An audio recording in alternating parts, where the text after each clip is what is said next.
You ever wonder what it actually feels like to live a lie so complete that one day you forget who you were before it began? Not the kind of lie you tell to get out of trouble, not the kind you whisper once and bury, A lie doesn't feel heavy but when a you've been lie carrying you it wake your up whole life. inside every morning. Moscow, A lie that has your 1978. name, The your streets were job, just as cold as I your remembered. childhood memories, Nothing ever really your changes accent, here. your fears. Imagine this. You're walking down a Moscow street in winter. Snow crunches under your boots. Your breath turns white in the air. You feel it before you see it. Footsteps behind you. Not rushing, not slowing, just matching your pace, step for step. You don't turn around. Because if you do, and your reaction is wrong, too calm, too tense, too alert, Yes, comrade officer, that right here. alone could be enough. In this city, during this era, one wrong word, one hesitation when someone asks where you grew up, one memory recalled half a second too late, and you don't get arrested. You disappear.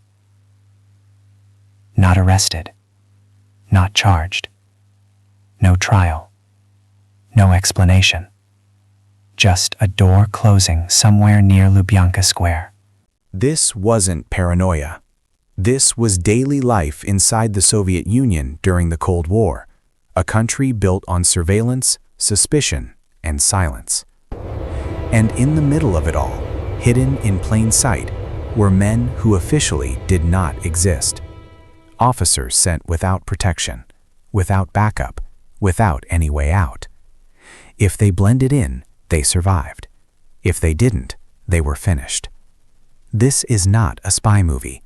There are no car chases, no gadgets, no dramatic escapes.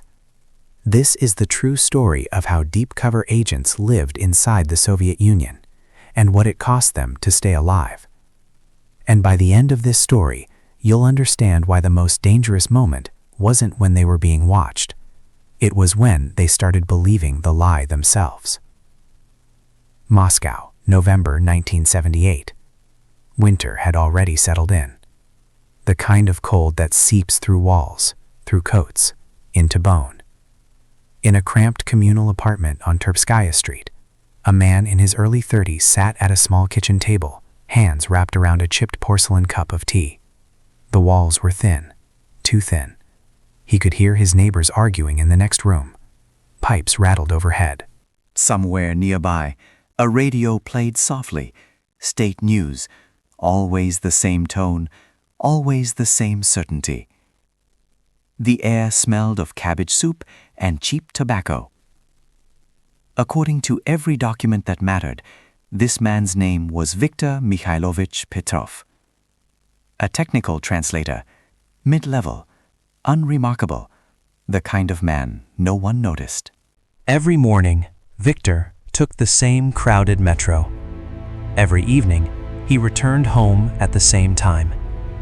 He nodded politely to the elderly woman who watched the building entrance, a babushka who noticed everything and remembered even more. He lived alone, worked quietly, asked no dangerous questions.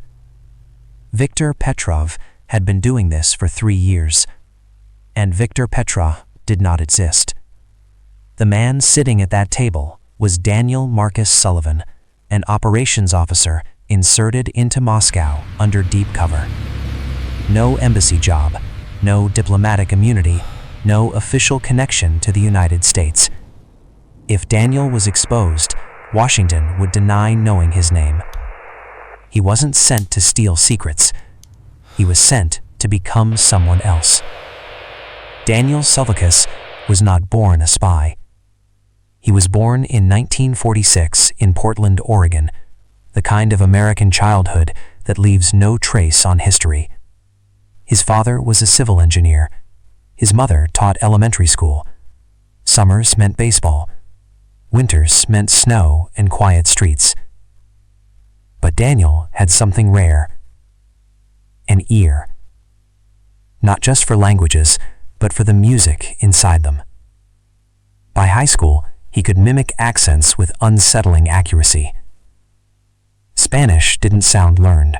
French didn't sound foreign, and when he discovered Russian, its harsh consonants, its emotional weight, something clicked.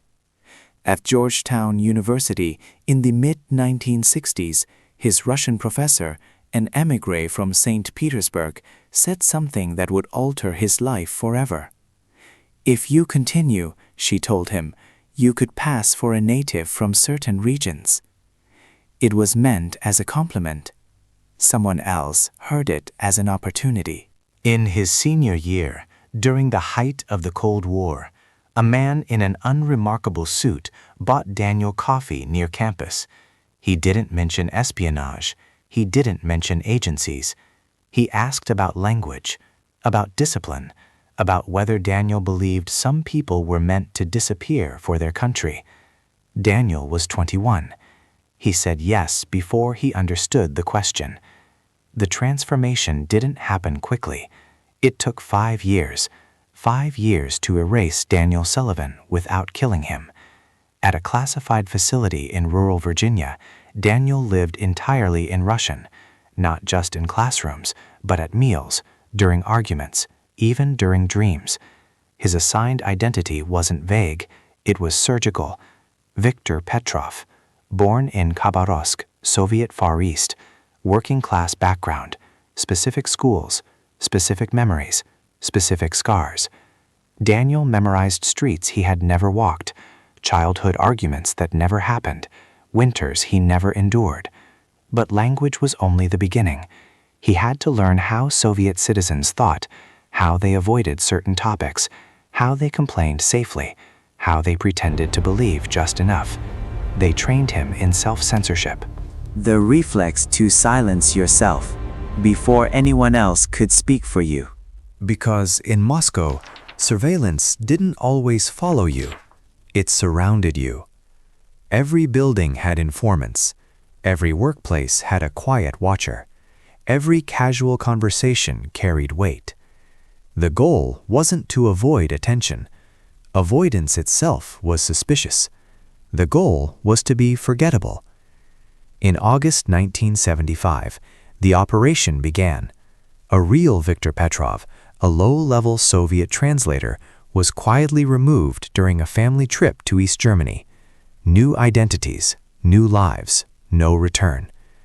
Within hours, Daniel entered the Soviet Union using Viktor's documents. Same name, same job, same apartment. The handoff was invisible.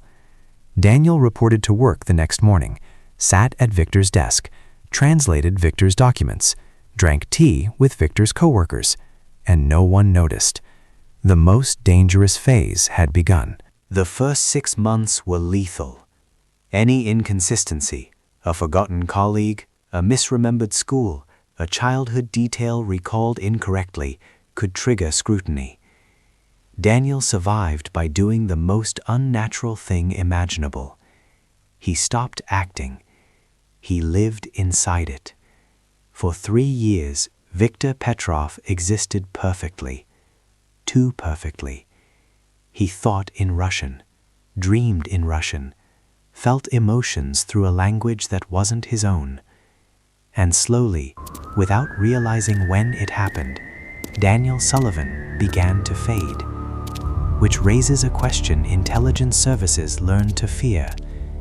What happens when a cover identity doesn't just protect you, but replaces you?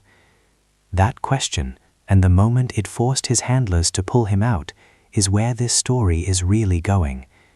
But before we get there, you need to understand how he survived inside a city designed to expose him.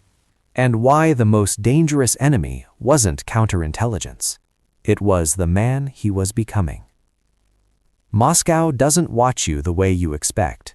There are no obvious tails, no men in trench coats, no cars that follow too closely. Because obvious surveillance teaches you how to evade it. The Soviet system worked differently. It didn't need to follow you everywhere. It needed you to believe it could. In Moscow, during the late 1970s, surveillance was environmental. It was built into daily life so thoroughly that people policed themselves before anyone else had to. Every apartment building had someone who paid attention, usually an elderly woman near the entrance, sometimes a retired party member, sometimes a neighbor who needed favors approved, paperwork expedited, problems made to disappear. They didn't look like informants. They looked like furniture. Ha noticed who came home late, who received visitors, who walked too often at night, who didn't. At work, it was the same. Every office had at least one person who reported quietly upward. Not aggressively, not dramatically, just consistently. Who asked too many questions, who seemed too curious, who didn't complain loudly enough about shortages, who complained too loudly. The system didn't rely on fear alone. It relied on predictability. And Daniel understood this early. His survival didn't depend on hiding. It depended on becoming boring. Viktor Petrov's job helped. A technical translator, 8 hours a day, same desk, same 3 coworkers, same tea kettle, same cafeteria meals. He translated manuals, engineering specifications, industrial documentation. Nothing classified, nothing exciting, nothing that made anyone curious why he existed. That was the point. The most dangerous people in Moscow were not criminals. They were anomalies. People whose routines didn't make sense. Daniel made sure his did. He left his apartment at the same time every morning. He took the same metro line, stood in the same part of the carriage, read the same kind of newspaper. He complained about the same things everyone else complained about. Food quality, heating problems, bureaucratic delays. Never ideology, never leadership, never the system itself. He learned when to lower his voice without knowing why, when to change the subject without thinking, when to agree just enough. Self-censorship stopped being something he did. It became something he was. This was the real Tradecraft. Not codes, not dead drops, not secret meetings. Behavior. Every interaction was a test. A neighbor asking about his family wasn't making conversation. She was checking memory consistency. A coworker referencing a childhood experience wasn't reminiscing. He was probing cultural alignment. The questions were casual. The consequences were not. Where did you grow up again? Which factory did your father work at? Which school did you attend before military service? The answers had to arrive instantly. Not too fast, not too slow. Hesitation meant fabrication. Overconfidence meant rehearsal. Human answers were imperfect, slightly vague, emotionally flat. Daniel had been trained for this, not to memorize facts, but to feel them. The streets of Khabarovsk had to exist in his mind as real places. The winters had to feel long. The boredom had to feel earned. Because the KGB didn't look for perfect lies.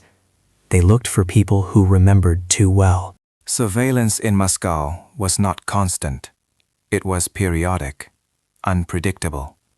Random document checks, unannounced workplace reviews, quiet interviews conducted months apart.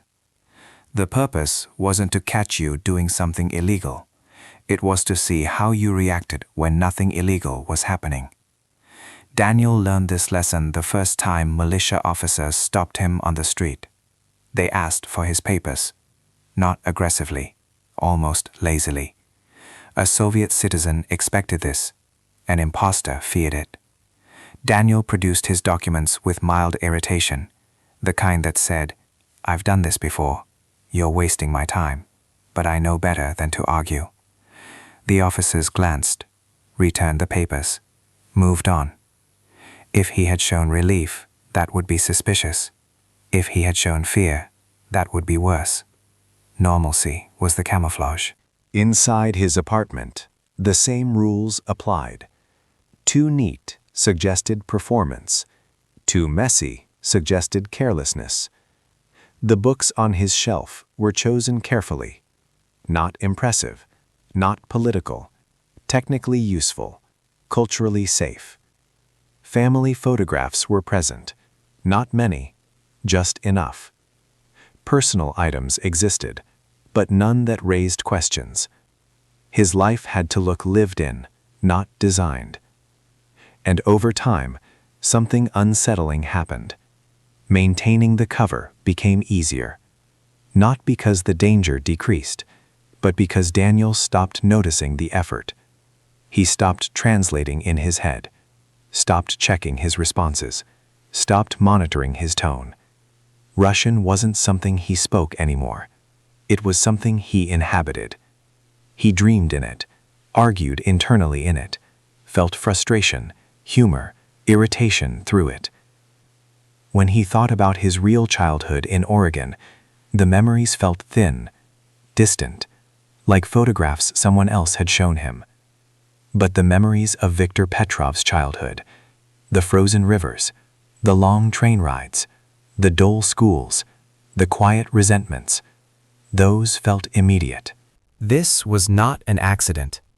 Deep cover was designed to do this. Under interrogation, under pressure, under exhaustion, the only stories that survive are the ones that feel true. Daniel didn't just remember Viktor Petrov's life, he believed it. That belief protected him. It also trapped him. The CIA understood the danger in theory. Psychological assessments warned about identity bleed, about dissociation, about role absorption. But there was no alternative. An agent who had to consciously act every moment would eventually fail. The only way to survive was to stop acting. And that meant surrendering something you could never fully get back. Daniel formed friendships that were not operational, not useful, not reported. Co-workers who complained quietly over tea, neighbors who borrowed items, people who trusted him because he was one of them. The conversations were real. The laughter was real. The concern was real. Only the foundation was false. This created a tension no training scenario could resolve. He was deceiving people who were not enemies, using trust that had not been offered strategically, living inside relationships that would shatter if the truth surfaced. And yet, refusing those relationships would have been suspicious. Isolation draws attention. Connection protects. So Daniel connected. Every day, the lie deepened. And with it, the risk changed shape. The danger was no longer immediate exposure, it was permanence. The possibility that even if he survived, even if he was never caught, even if he was eventually pulled out, he might not know who he was supposed to return to. That realization didn't arrive suddenly, it crept in quietly, between routines, between conversations, between dreams. And it would matter later. Because there would come a moment when the system finally decided to look at Viktor Petrov closely. Not because of something he did wrong, but because in Moscow, eventually, everyone is checked. And when that moment arrived, Daniel would learn whether becoming the lie had saved him or erased him. The moment came without warning. Not an arrest, not a confrontation, a memo. Routine, administrative, the kind of paper that passed through offices every day without anyone thinking twice. Viktor Petrov was scheduled for a background review. Nothing unusual, nothing personal. In Moscow, background reviews happened eventually to everyone who worked with foreign materials, and Viktor did. The system didn't assume guilt. It assumed vulnerability. The review would take place in stages, quietly, methodically, without urgency. That was what made it dangerous. The first signs appeared at work. A supervisor asked a few questions that sounded casual. How long had Viktor been with the committee again? Did he enjoy the work? Any thoughts about applying for a transfer? None of the questions were threatening. All of them were recorded. Days later, neighbors were asked questions. Not by uniformed officers, by men who introduced themselves as conducting routine housing verification. Did Viktor receive visitors? Did he keep regular hours? Did he socialize appropriately? The answers mattered less than their consistency. Then came the summons. An interview. 4 hours. At a building everyone in Moscow recognized, even if they pretended not to. Lubyanka Square. Daniel understood immediately what this meant. This was not about evidence. It was about pressure. Inside the interview room, the light was harsh, fluorescent, unforgiving. 2 officers, no windows, a table, 2 chairs. They did not raise their voices. They did not accuse. They asked Daniel to tell his life story. From the beginning. Childhood in Khabarovsk. Parents, school, military service, work history, relationships, opinions, every detail, every transition, every pause. The goal was not to catch a mistake. It was to watch how the story unfolded. Real lives are uneven, memories blur, dates overlap, details soften. Fabricated lives are often too clean. Daniel knew this. He did not rush. He did not perform. He spoke with mild anxiety, not fear, the kind of unease any Soviet citizen would feel sitting in that room. When they interrupted him, he adjusted naturally. When they questioned details, he showed confusion, not defensiveness. When they suggested discrepancies, he reacted the way a bureaucrat would, with concern about paperwork errors, not panic about exposure. They showed him photographs. Foreigners, diplomats, men who officially worked at embassies. They watched his eyes. Daniel recognized some of them. He had seen them from a distance, never spoken, never acknowledged. Recognition would have been fatal. He reacted with polite disinterest. Ha pressed harder. Ha suggested neighbors had noticed unusual behavior. Ha claimed records didn't align. They implied curiosity beyond his responsibilities. Each accusation was hypothetical, each one an invitation to break. Daniel did not deny, he engaged. Bureaucratic mistakes happened, files were often wrong. He had experienced delays before. He expressed concern about how errors might affect his clearance. Not outrage, not submission. Human responses. After 4 hours, they dismissed him. No conclusions, no reassurance, no threats. Just silence. Daniel walked back into the cold Moscow air with no way of knowing whether he had passed, or whether the machinery had simply begun turning. The next 3 weeks were the longest of his life. This was the waiting period. The phase designed to exhaust you. If surveillance intensified, he ignored it. If his apartment was searched, he behaved as if nothing had changed.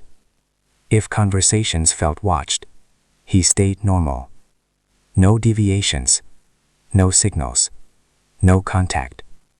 The danger was not arrest. The danger was reaction. Finally, resolution came in the most Soviet way imaginable. Nothing happened.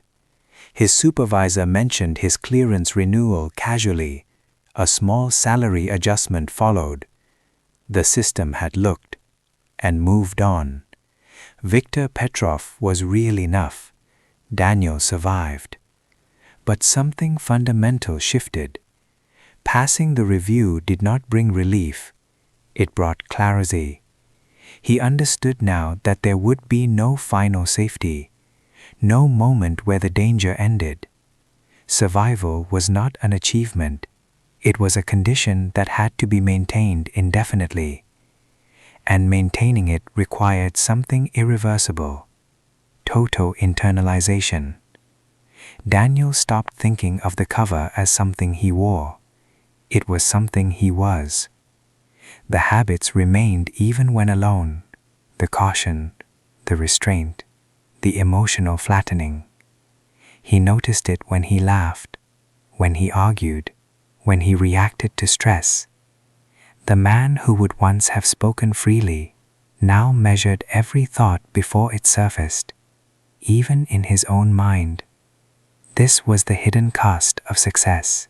The Asians who failed disappeared quickly. The Asians who succeeded paid slowly. The intelligence Daniel provided was valuable. Not documents, not photographs, context, mood, patterns, the quiet truth behind official statistics. But the reports that concerned his handlers most were not about Soviet industry. They were about him.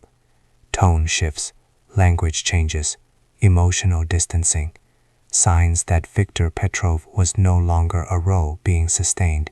He was the dominant identity, and the agency had learned, through painful experience, what happened when deep cover lasted too long. People returned physically, but not psychologically. Some never fully came back. When the decision was finally made to extract Daniel, it wasn't because he was compromised. It was because he was becoming permanent, and the way they planned to remove him would test him one last time, not as an officer, but as a man who had lived too long as someone else. Extraction is not escape. Escape is chaotic. Extraction is procedural. It has to look ordinary. The decision to pull Daniel was made quietly, far from Moscow, by people who would never meet Viktor Petrov and would never have to live as him. The justification was written in careful language: psychological indicators, identity saturation, diminishing returns. Translated into reality, it meant one thing: he had stayed too long. The challenge was not getting him out. The challenge was making his departure unremarkable.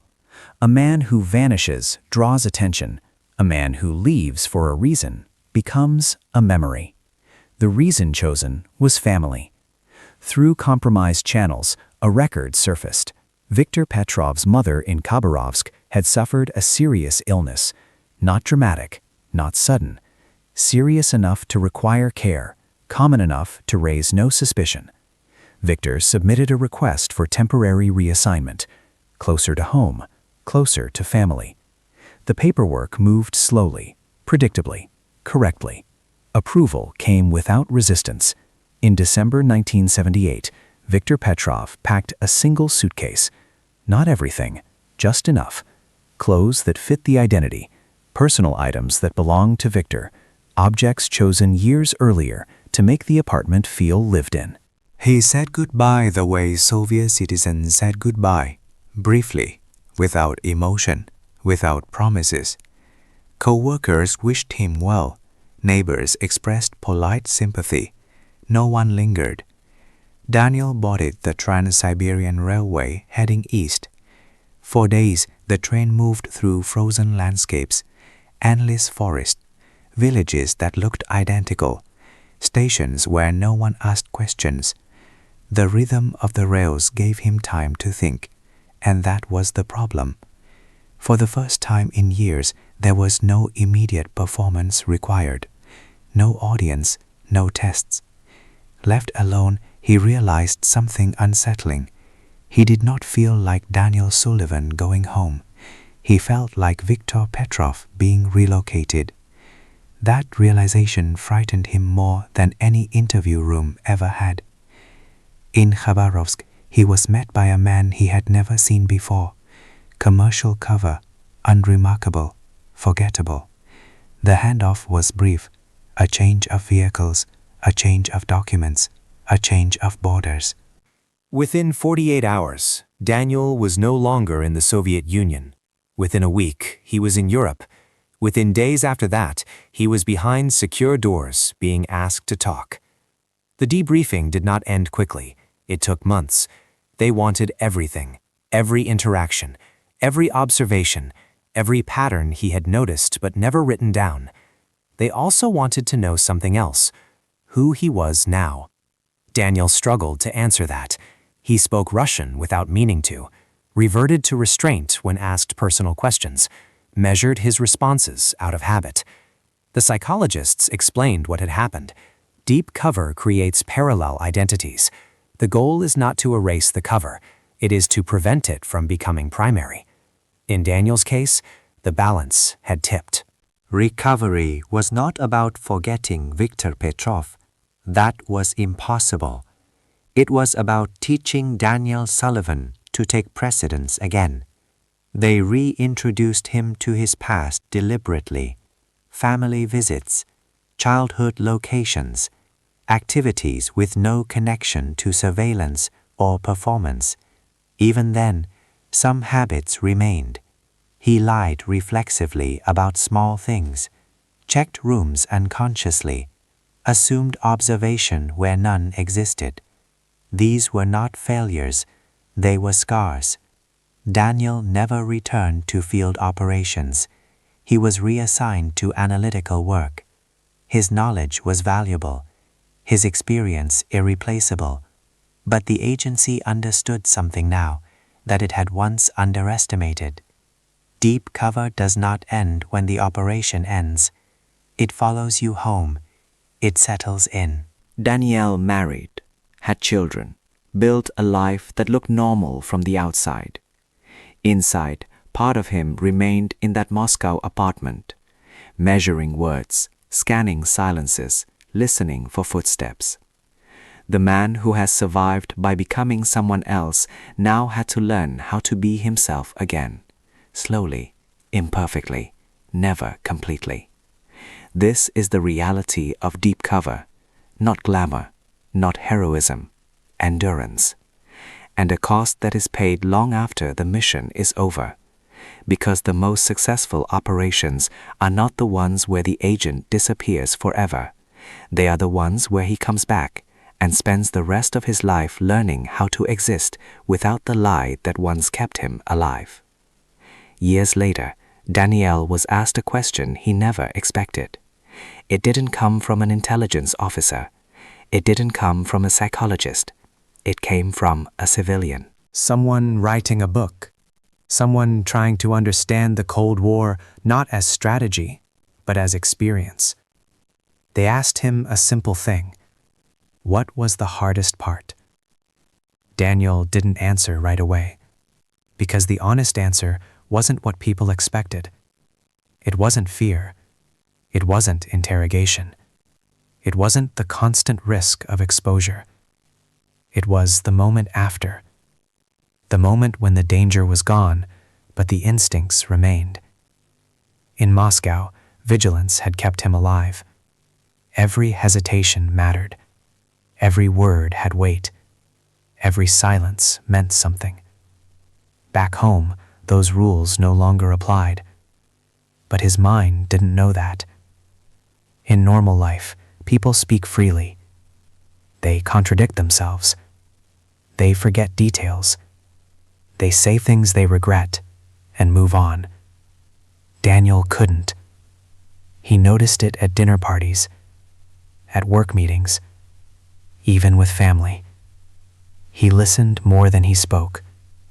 measured reactions, avoided opinions. People described him as calm, thoughtful, private. They had no idea that every conversation still felt like an interview. The irony was painful. The lie that once protected him now separated him from everyone else. For years, he tried to explain it, to describe what it meant to live inside another identity so completely that it reshaped your reflexes. Most people couldn't grasp it. They imagined disguise. He had lived immersion. They imagined acting. He had lived replacement. Deep cover is not pretending to be someone else. It is allowing that person to overwrite you. And that is why intelligence services eventually changed their doctrine.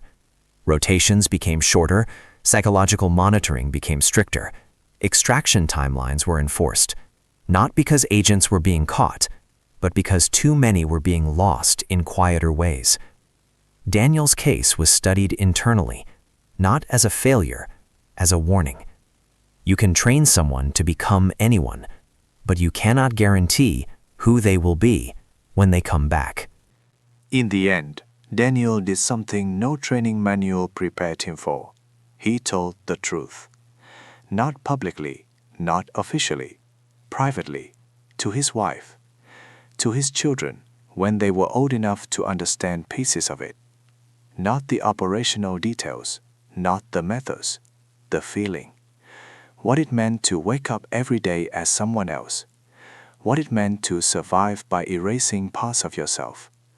What it meant to return and discover that erasure doesn't reverse cleanly. He didn't tell them to be proud. He didn't ask for admiration. He told them so they would understand why silence sometimes came too easily to him, why he still paused before answering simple questions, why crowds made him tired, why he preferred rooms where he could see the door. This is what rarely makes it into history books. Cold wars are not only fought with weapons and policies, they are fought inside human minds. Inside identities stretched until they blur. Inside lives that cannot fully return to what they were. Daniel Sullivan survived the Soviet Union. He survived the KGB. He survived deep cover. But the version of himself that entered Moscow in 1975 never fully came home. And that is the quiet truth behind the phrase, blend in or die. Sometimes blending in keeps you alive, and sometimes it costs you the person you were before survival became your full-time job. There is a reason stories like this stayed classified for so long. Not because they revealed secrets, but because they revealed consequences. During the Cold War, success was measured in information gained, in positions held, in crises avoided.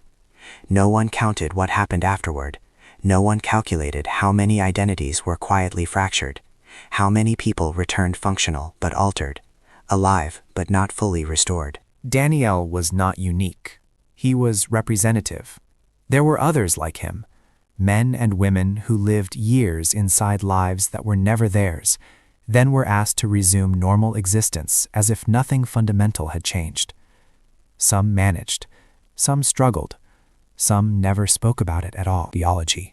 It is not about victory or defeat. It is about the limits of adaptation. Humans can learn almost anything. They can survive almost anywhere. They can become almost anyone. But becoming is never free. Every identity absorbed leaves a trace. Every role lived reshapes the self. Every lie sustained long enough demands permanence. Daniel once said that the strangest part of his life was realizing that the danger had not ended when the mission did. It had simply changed form. The Soviet Union collapsed. The Cold War ended. The world moved on. But some battles do not conclude with treaties or headlines. They conclude quietly inside the people who carried them.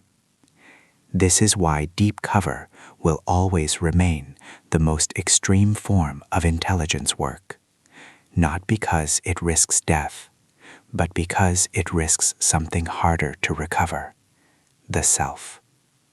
And that is the real meaning behind those 3 words: blend in or disappear. Because sometimes survival itself becomes the sacrifice. When intelligence officers talk about risk, they usually mean exposure, arrest, interrogation, execution, diplomatic fallout.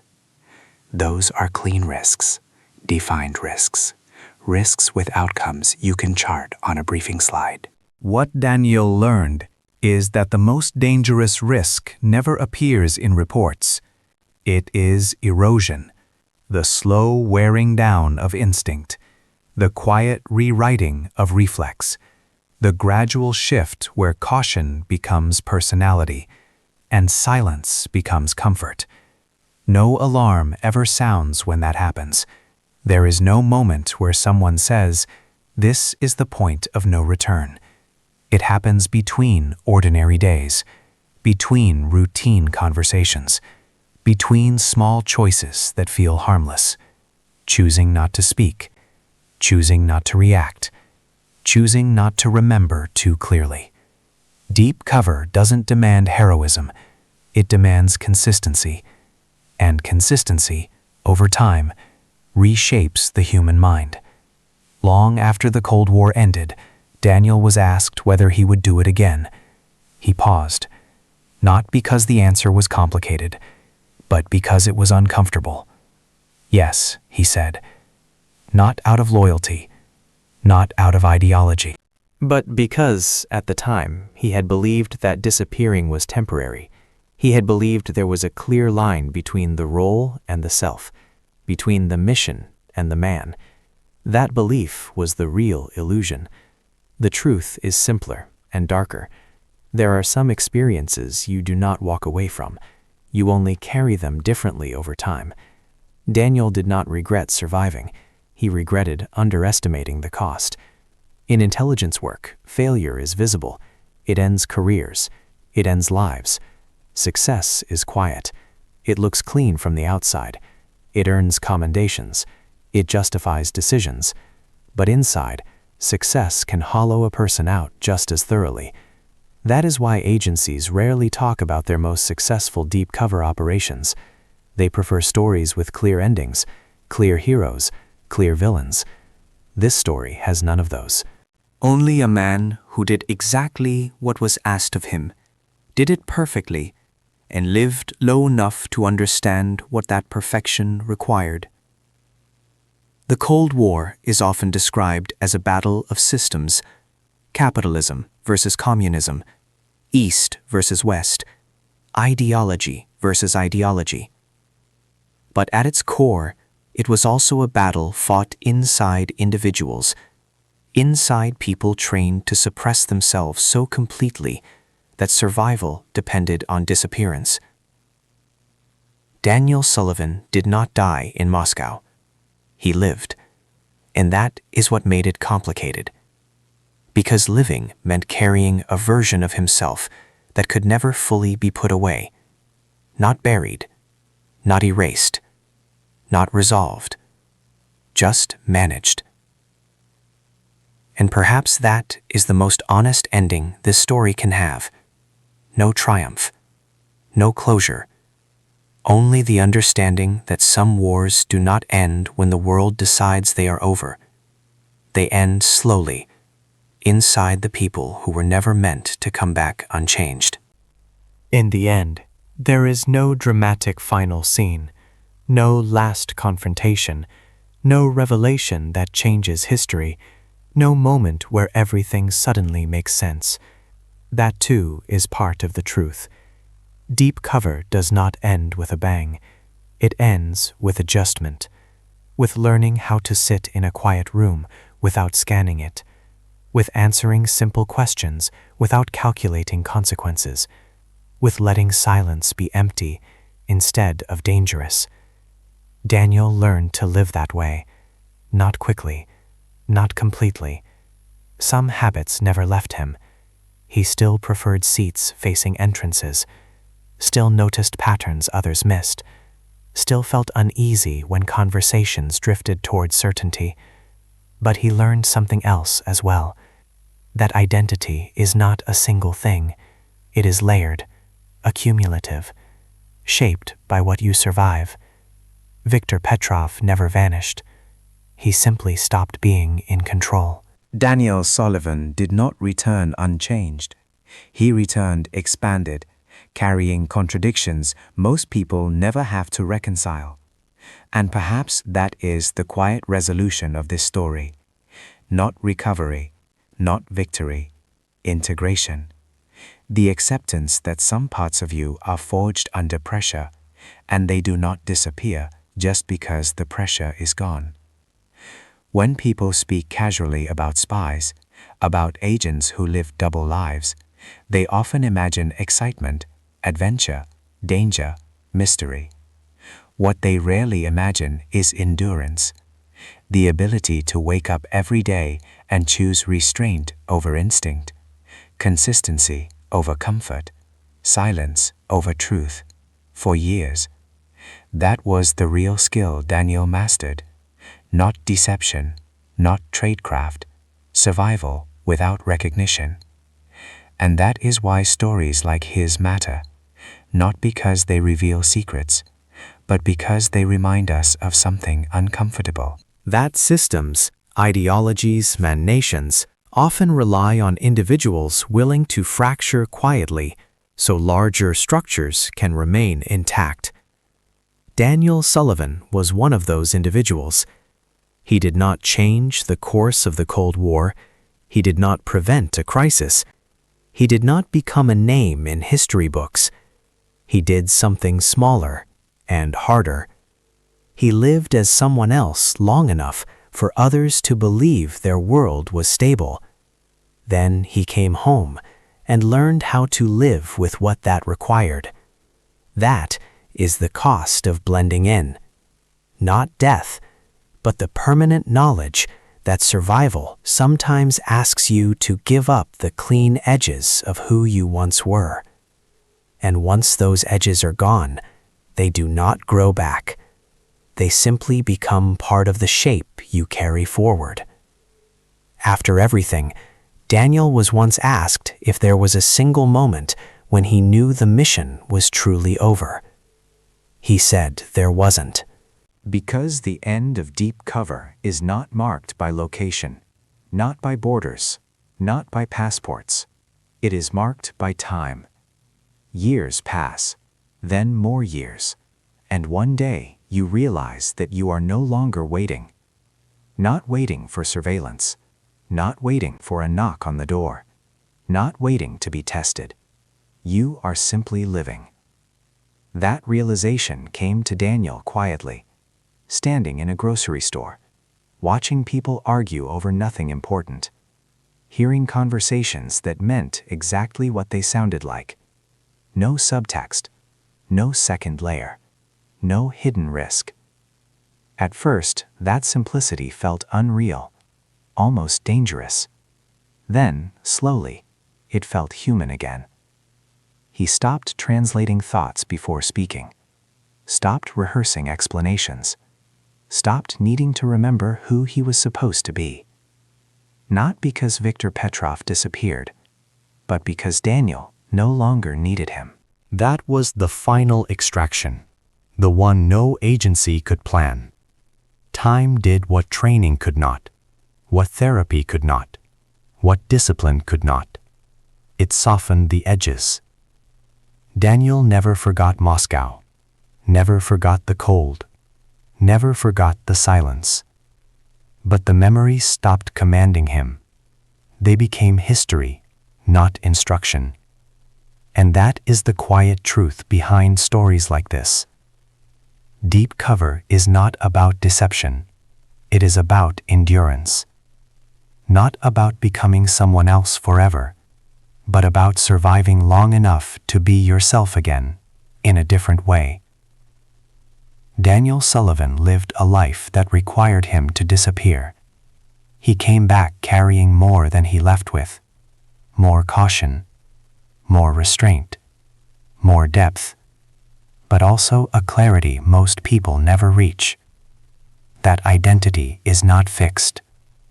that selfhood is fragile, then that survival, sometimes, demands transformation rather than resistance. The Cold War ended. The Soviet Union dissolved. The world moved forward. Daniel did too. Not unchanged, not unscarred, but whole enough. And if there is one thing his story leaves behind, it is not a lesson about intelligence work. It is a reminder. Blending in can save your life, but knowing when to stop is what allows you to live.